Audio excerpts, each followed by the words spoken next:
1871. Il était 5h30 du soir. La nuit tombait, il faisait très froid. La neige couvrait la terre, mais le temps était très calme, le ciel idéalement pur, les étoiles innombrables, avec leur belle clarté de soirée d'hiver.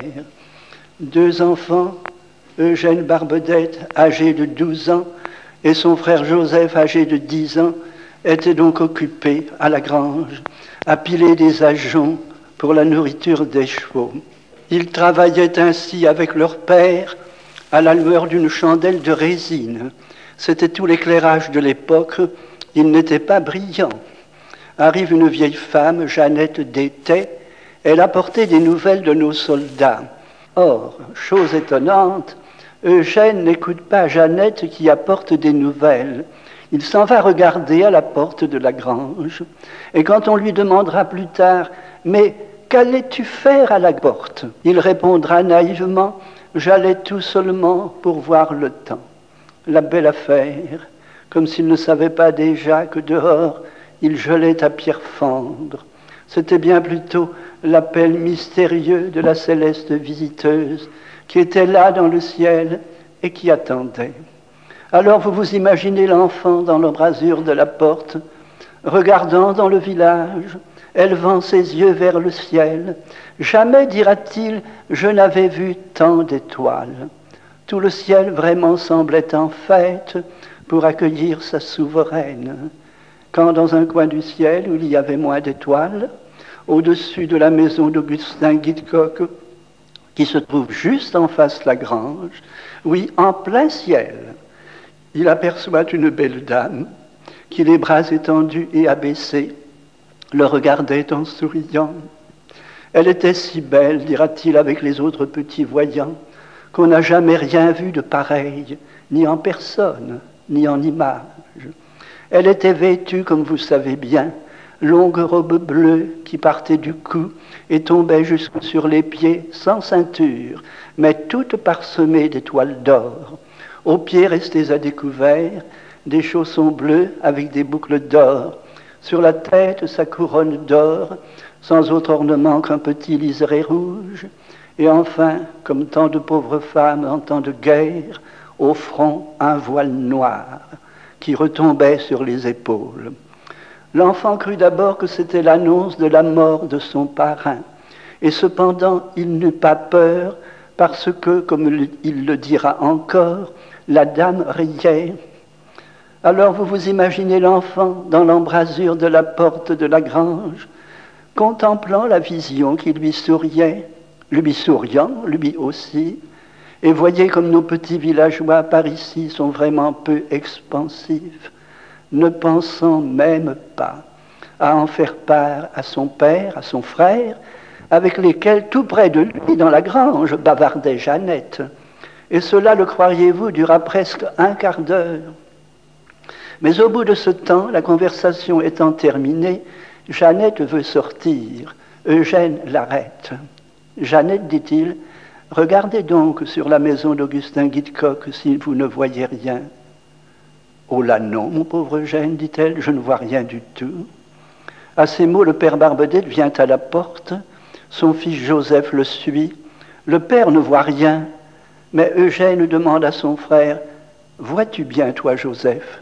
« Oui, dit l'enfant, je vois bien une belle dame qui a une robe bleue avec des étoiles d'or, et il décrit l'apparition. Cependant, le père ouvrait de grands yeux, mais ne voyait rien. « Mes pauvres petits-enfants, dit-il enfin, vous ne voyez rien du tout. Si vous voyiez quelque chose, nous verrions bien aussi. Il faut vite finir de piler les ajoncs. Je crois que la soupe est prête. » Et en même temps, il congédie Jeannette Détais en lui recommandant bien de ne rien dire de tout cela. Ils se remettent au travail, mais ils n'avaient pas donné 10 coups de pilon sur leurs ajoncs que le père dit à Eugène, « Va donc voir. » L'enfant y court. « C'est tout pareil, dit-il. »« Allons, fit le père Barbedette, il faut aller chercher ta mère. Peut-être bien qu'elle verra quelque chose. » La mère Barbedette arrive. Ce fut vite fait. La maison d'habitation est tout auprès de la grange. Elle commence par calmer son Joseph, le plus jeune, le plus exubérant, qui sautait de joie et battait des mains en répétant « Oh, que c'est beau, oh, que c'est beau !» Maman, dit alors Eugène, regardez donc sur la maison d'Augustin Guitcoq si vous ne voyez rien. Mais non, dit-elle, je ne vois rien du tout.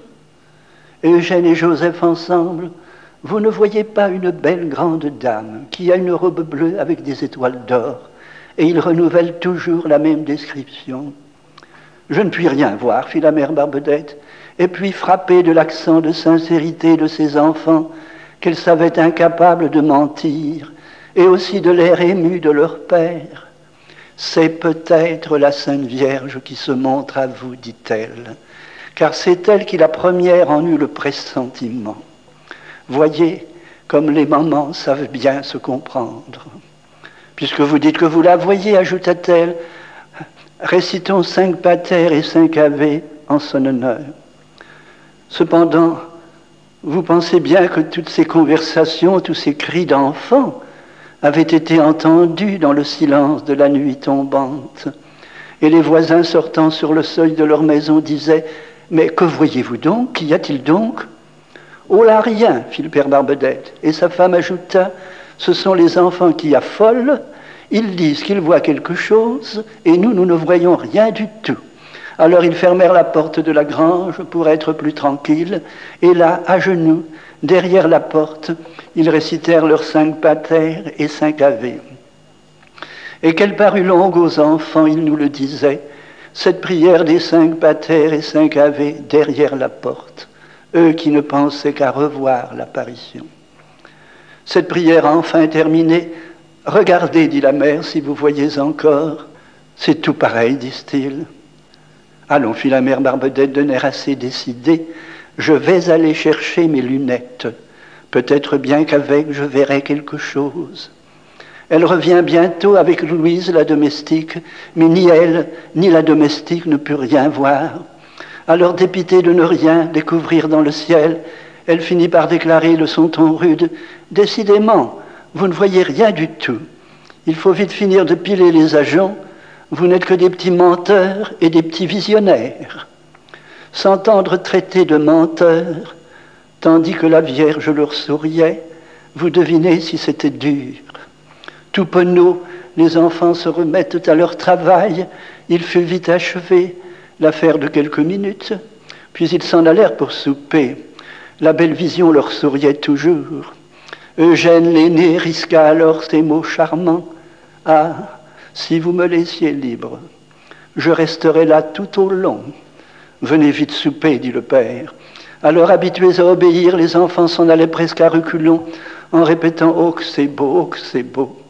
Leur souper ne fut pas long. D'habitude, nous dit-on, ils s'installaient toujours très confortablement pour manger leur soupe. Ce soir-là, ils restèrent debout.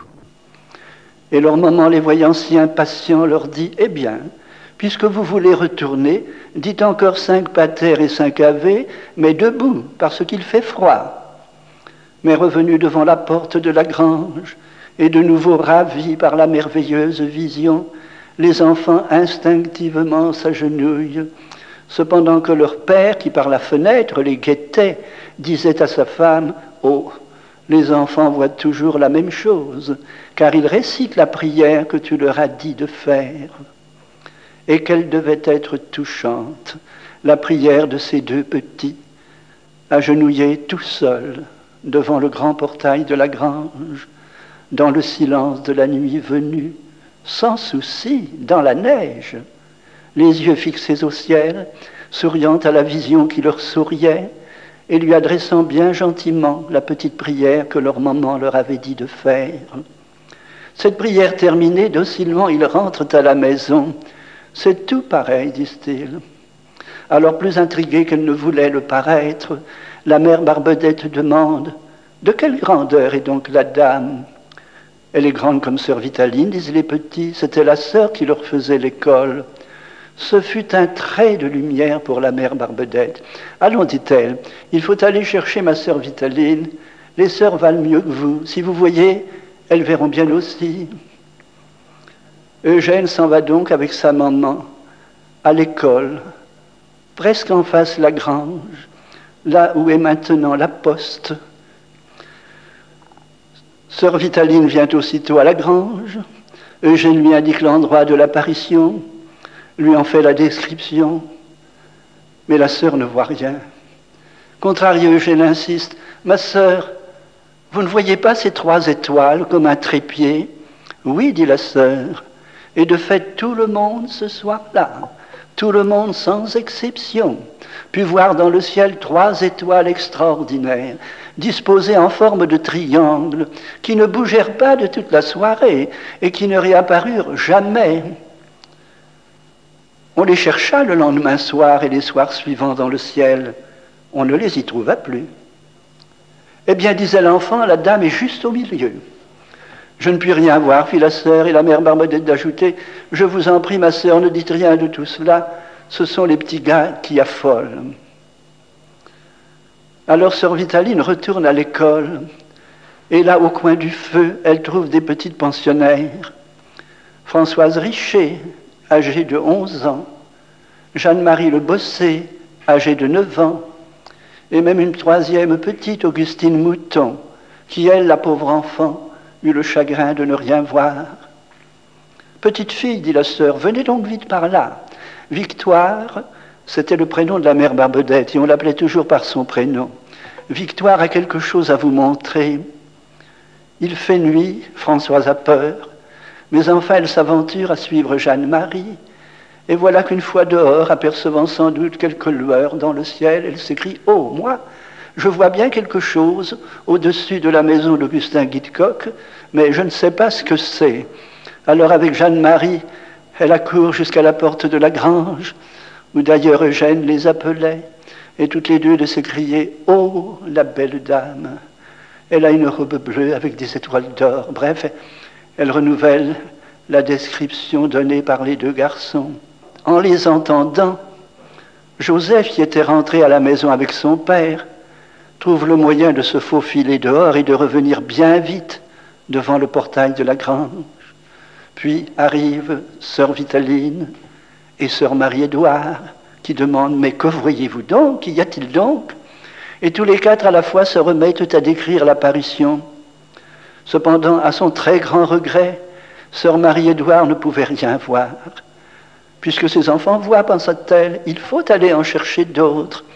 Alors elle courut chez M. Friteau et le pria de mener à la grange son petit Eugène, âgé de 6 ans et demi. Et puis, tout émotionnée, elle entre tout auprès, au presbytère. Et du seuil, elle crie « Monsieur le curé, venez donc vite chez les Barbedettes. Il y a un prodige, une apparition. Les enfants voient la Sainte Vierge. » Et le bon vieillard, qui avait près de 70 ans, a cette nouvelle de rester comme frappé de terreur. Oui, c'est tout tremblant qu'il répéta textuellement « Un prodige, une apparition, la Sainte Vierge. Ah, ma sœur, vous me faites peur. » Et il n'osait pas avancer. Oui, il tremblait, lui qui aimait tant la Sainte Vierge. Et son effroi faisait vraiment contraste avec la tranquille assurance de sa vieille servante Jeannette, qui avait tout entendu de la cuisine et qui allumait déjà le falot en disant « Faut aller voir ». Et le bon curé obéit. La femme du sabotier, Françoise Boitin, accourut aussi avec sa petite Augustine, âgée de 25 mois seulement, et qui se mit aussitôt à bégayer le Jésus, en étendant ses petites mains vers l'apparition. Vous devinez le frisson d'émotion qui passa dans la foule en entendant cette petite. Sa mère chercha à la distraire, ce fut inutile. Elle se retournait toujours du même côté. On aurait dit qu'elle eût voulu s'y élancer, s'échapper même des bras de sa maman. Et de ses lèvres s'échappait ce cri enfantin, le Jésus, le Jésus. Cependant, tout en approchant de la grange, monsieur le curé interrogeait le ciel, mais ne voyait rien. Alors les enfants s'écrièrent « Oh, voilà quelque chose qui se fait !» Ou plus exactement, si vous voulez avoir un échantillon de leur langage réel, v'là qui se fait. Que voyez-vous donc demanda monsieur le curé, et tous les 4 à la fois se mirent à expliquer que l'apparition venait de s'entourer d'un grand ovale bleu, avec 4 bougies à l'intérieur, 2 à la hauteur des genoux de la dame et 2 à la hauteur de ses épaules. En même temps, sur son cœur était apparue une petite croix rouge. Cependant, les curieux étaient déjà bien une cinquantaine devant la porte de la grange. Les uns vivement émus, les autres encore incrédules, et parfois les langues marchaient bon train. On en était même venu à plaisanter assez bruyamment de l'insuccès d'un vieux père Jean Guitcoq, qui essayait en vain, vous le pensez bien, de regarder à travers un foulard, comme s'il se fût agi d'une éclipse. Ce qui devait provoquer cette réflexion de Jeanne-Marie, la plus jeune, mais aussi la plus éveillée de nos voyants et de nos voyantes. Il t'est encore plus bouché qu'avant. Oui, mais les enfants de dire, voilà qu'elles tombent dans la tristesse. Ils étaient unanimes à déclarer que l'apparition devenait toute triste chaque fois qu'on se dissipait ou que l'on doutait de sa présence. Sur ce, monsieur le curé imposa le silence. S'il n'y a que les enfants à voir, dit-il, c'est qu'ils en sont plus dignes que nous. Monsieur le curé, dit alors sœur Marie-Édouard, si vous parliez à la Sainte Vierge. Hélas, ma sœur, dit le bon vieillard tout ému, que lui dirais-je? Je ne la vois pas. Mais insista la sœur, si vous disiez aux enfants de lui parler. Et le bon curé trouva le mot qu'elle attendait dans notre ciel. Il dit ce seul mot, prions.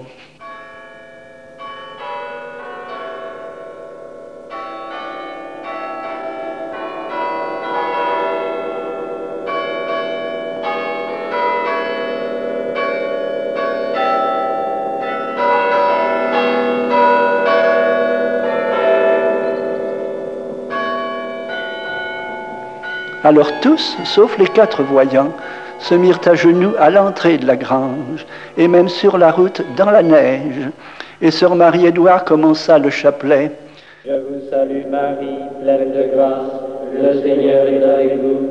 Vous êtes bénie entre toutes les femmes, et Jésus, le fruit de vos entrailles, est béni. Sainte Marie, Mère de Dieu, priez pour nous pauvres pécheurs, maintenant et à l'heure de notre mort. Cette fois, le dialogue est définitivement engagé entre la terre et le ciel. C'est la belle veillée de prière qui commence, celle que la très sainte Vierge venait organiser, présider dans notre ciel. Maintenant et à l'heure de notre mort, salut Marie, pleine de grâce, le Seigneur est avec vous.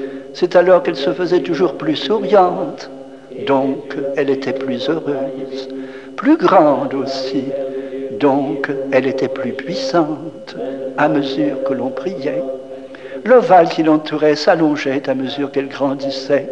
L'étoile qui le surmontait reculait à proportion dans le ciel. Les enfants devaient bientôt dire « Elle est maintenant 2 fois grande comme sœur Vitelline ». Les étoiles, que je vous disais innombrables ce soir-là, venaient vivement 2 par 2 dans un mouvement charmant se ranger sous ses pieds. D'autres se tapaient, comme disaient les enfants, se tapaient sur sa robe, en sorte que les Ave Maria de cette foule, agenouillés devant le portail de la grange et récitant de tout cœur le chapelet, semblaient rejaillir en pluie d'étoiles d'or sur la robe bleue. C'est comme une fourmilière, dirent les enfants, elle est bientôt toute dorée. Voyez les merveilleux effets de notre chapelet quand nous savons bien le dire. C'est vraiment la prière qui fait rejaillir toutes les joies, toutes les gloires de la très sainte Vierge. Que ce devait être beau, car vraiment, nous avons peine à nous imaginer la splendeur de cette vision de lumière en plein ciel parmi les étoiles. Malgré l'obscurité de la nuit, car il faisait seulement un beau clair d'étoiles, malgré la distance d'à peine 100 mètres qui les séparait de l'apparition, les enfants la voyaient aussi nettement, nous disait-il, que s'ils avaient été tout près d'elle. C'est alors que monsieur le curé fit chanter le Magnificat. Magnificat, Magnificat. Le premier verset n'était pas achevé que les enfants annoncèrent qu'une grande banderole blanche venait de se dérouler en dessous de l'apparition. Et sur ce fond qui était éclatant de blancheur, il semblait aux enfants qu'une main mystérieuse, invisible, traçait lentement de belles lettres d'or.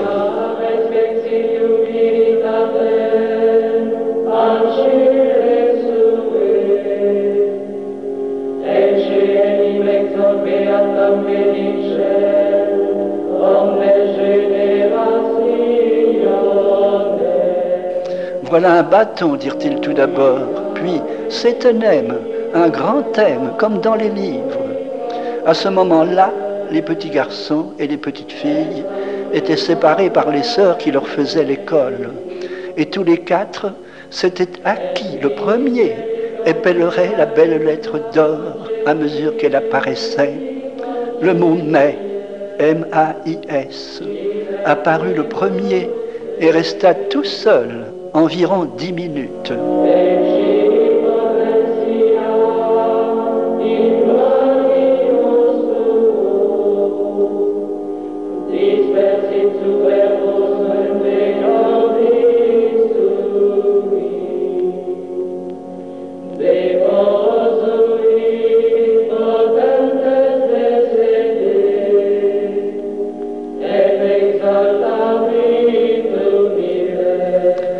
C'est à ce moment que vint à passer un habitant de Pontmain, un nommé Joseph Babin, qui revenait du marché d'Ernée. C'était en effet un mardi l'apparition. Surpris de ce rassemblement et de ces chants, à pareille heure, devant la grange Barbedette, n'y comprenant rien du tout, il lança au passage « Ah, vous pouvez prier, les Prussiens sont à la balle. » Et une femme de lui répondre bien tranquillement, tant l'apparition avait déjà jeté de confiance dans les cœurs. Il serait à l'entrée du bourg que nous n'aurions pas peur. Alors on lui raconta ce que voyaient les enfants et il vint se joindre à ceux qui priaient.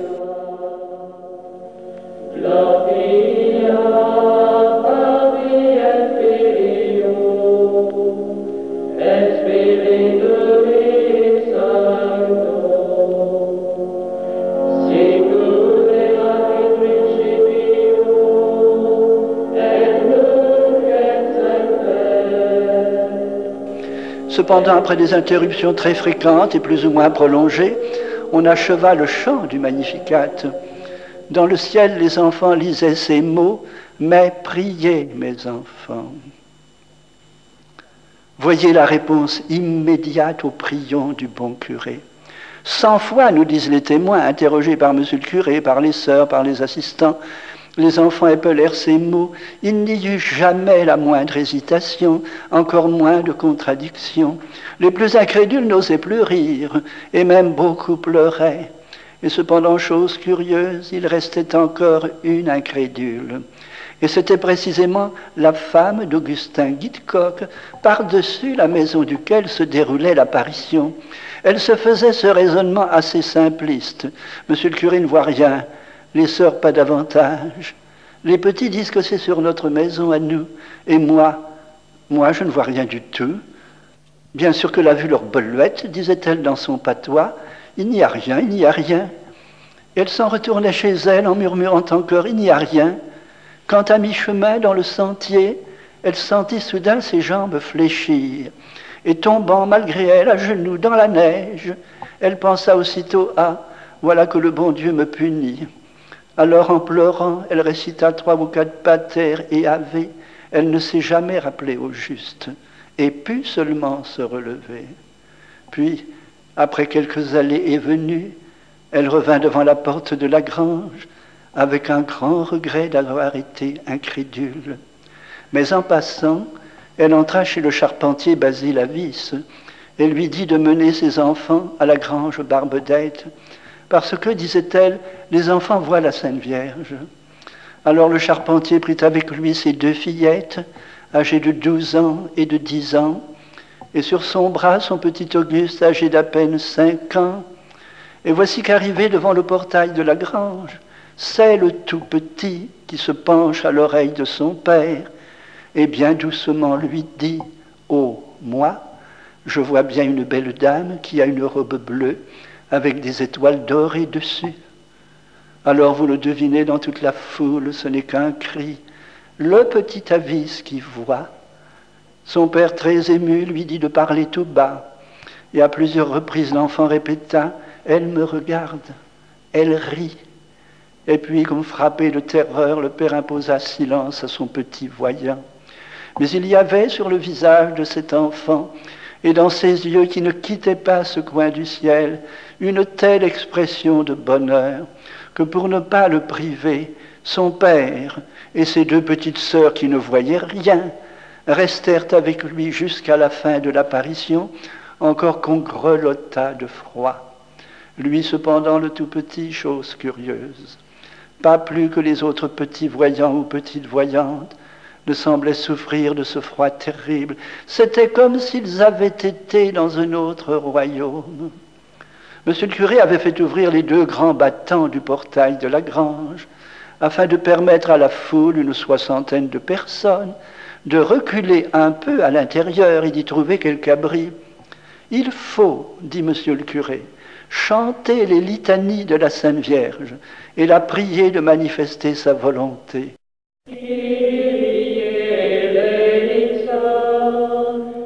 Aussitôt, dès la première invocation, la volonté de la très Sainte Vierge commença de s'inscrire sur la banderole blanche. Voilà encore des lettres, dirent les enfants, et toujours à qui le premier ils appelèrent ces mots. Dieu vous exaucera en peu de temps. Puis un gros point doré comme les lettres, et aussi grand qu'elles.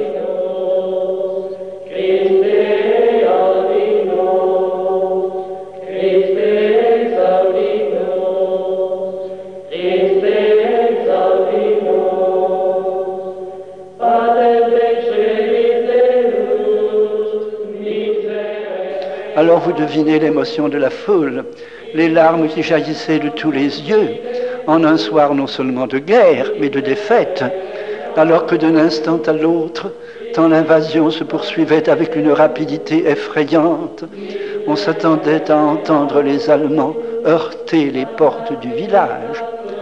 Entendre au contraire des enfants appeler pareille promesse en plein ciel. Santa Maria,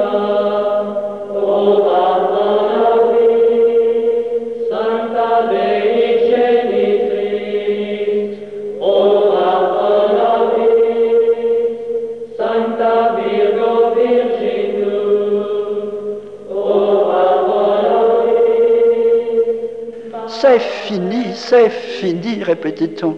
La guerre va cesser, nous aurons bientôt la paix. Et de fait, ce furent les paroissiens de Pontmain qui, en ce temps-là, en furent prévenus les premiers par le ciel, puisque 11 jours après, contre toute attente, l'armistice était signé.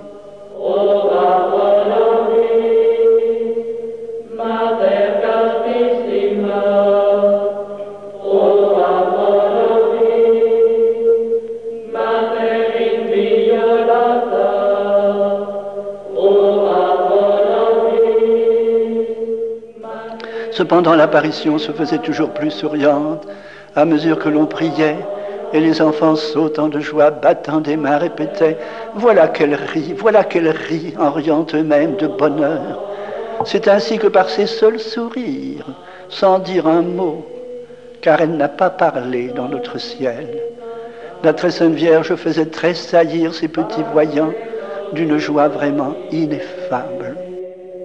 Agnus Dei, qui tollis peccata mundi, et nobis Domine. Agnus Dei, qui tollis peccata mundi, miserere nobis. On chanta alors l'Inviolata, et aussitôt les enfants annoncèrent que de nouvelles lettres apparaissaient sur la banderole blanche, mais sur une seconde ligne. Et la première lettre qui apparut fut un M, comme la toute première lettre du message. Et aussitôt Jeanne-Marie de remarquer avec sa vivacité naïve, « Tiens, la Sainte Vierge va encore écrire Mais priez, mes enfants, elle croit peut-être qu'on n'a pas pu la lire. Mais non, c'était bien d'autres mots qui apparaissaient sur la banderole blanche.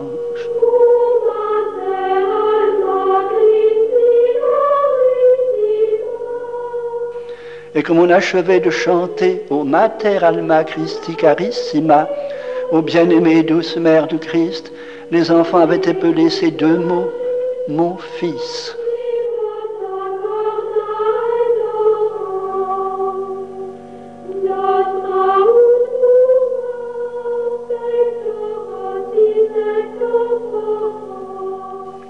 Alors, à ces mots qui la révélaient si bien, il y eut un frémissement, une émotion indicible dans toute cette foule. C'est bien la Sainte Vierge, dirent les enfants les premiers. C'est elle, répéta la foule.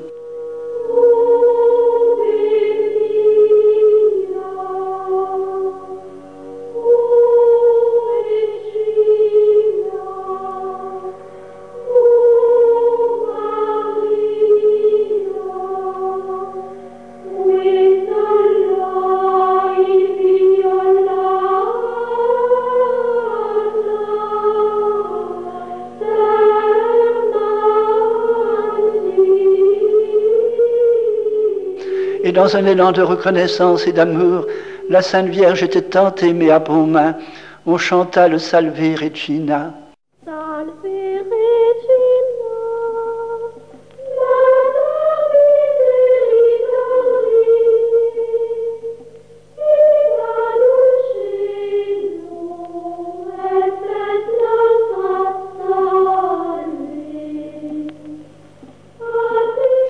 Mais la main mystérieuse traçait toujours d'autres lettres, et les enfants avaient épelé ces mots « Mon fils se laisse ».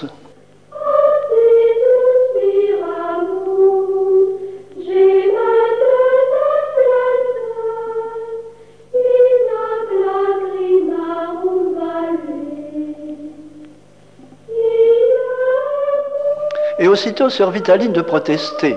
Regardez donc bien, mon fils se laisse, cela n'a pas de sens. Il y a sans doute mon fils se lasse.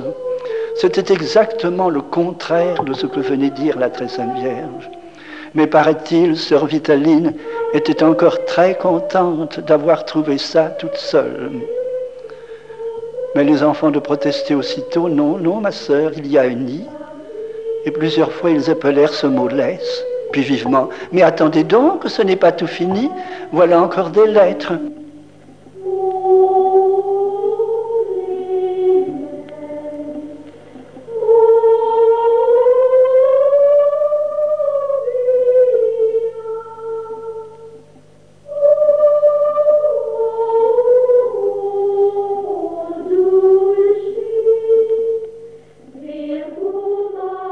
Et comme on achevait de chanter le Salve Regina, les enfants avaient épelé ces mots « Mon fils se laisse toucher ».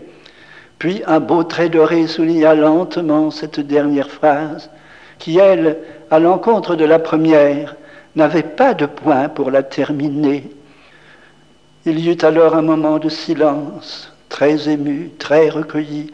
Seuls, c'est sûr, les enfants voyaient, mais tous savaient bien qu'elle était là, comme dans un tabernacle fermé, dans ce coin du ciel délimité par les 3 étoiles que tout le monde voyait. Et vous devinez avec quelle ferveur toutes les âmes en sa présence se tenaient en prière. Mettons-nous à leur place.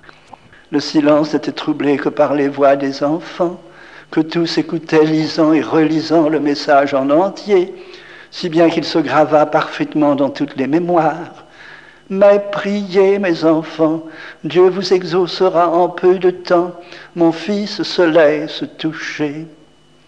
Alors, toujours sur le désir de monsieur le curé, sœur Marie-Édouard entonna le beau cantique de Bretagne, celui de l'archiconfrérie de Notre-Dame d'Espérance de Saint-Brieuc.